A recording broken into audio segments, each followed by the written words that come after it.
U.S. President Barack Obama rejected the proposed Keystone XL oil pipeline from Canada in a victory for environmentalists who have campaigned against the project for more than 7 years. The pipeline would not make a meaningful long-term contribution to our economy, Obama told a press conference on Friday.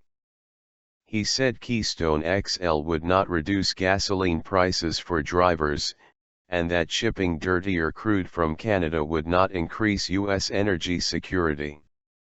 The denial of TransCanada Corp's more than 800,000 barrels per day project will make it more difficult for producers to develop the province of Alberta's oil sands.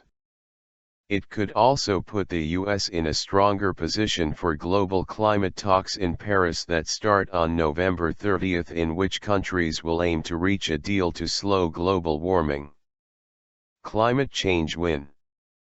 Secretary of State John Kerry, who determined that the pipeline was not in the country's interest before Obama's final decision, said approving Keystone would significantly undermine our ability to continue leading the world in combating climate change. Keystone XL would have linked existing pipeline networks in Canada and the U.S. to bring crude from Alberta and North Dakota to refineries in Illinois and, eventually, the Gulf of Mexico coast. TransCanada first sought the required presidential permit for the cross-border section in 2008, but the proposal provoked a wave of environmental activism that turned Keystone XL into a rallying cry to fight climate change.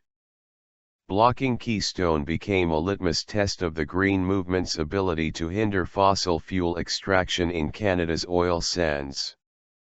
"This is a big win," said Bill McKibben, co-founder of the environmental group 350.org, which helped make Keystone a symbol of a movement to slow global oil output.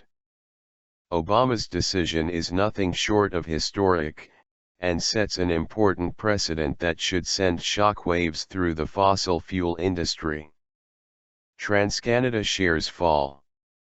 TransCanada and other oil companies said the pipeline would have strengthened North American energy security, created thousands of construction jobs and helped relieve a glut of oil in the country's heartland. But since 2008, the U.S. has experienced a domestic drilling boom which has boosted oil production 80% and contributed to a slump in U.S. oil prices from above $100 a barrel to about $44. TransCanada Chief Executive Russ Girling said the company would review its options to potentially file a new application for a pipeline to bring oil sands crude to the U.S. Today, misplaced symbolism was chosen over merit and science, rhetoric won out over reason, he said in a statement. The company on Monday asked the Obama administration to pause the review of the pipeline in a move seen by many as an attempt to postpone a decision until a new U.S. president took over in 2017.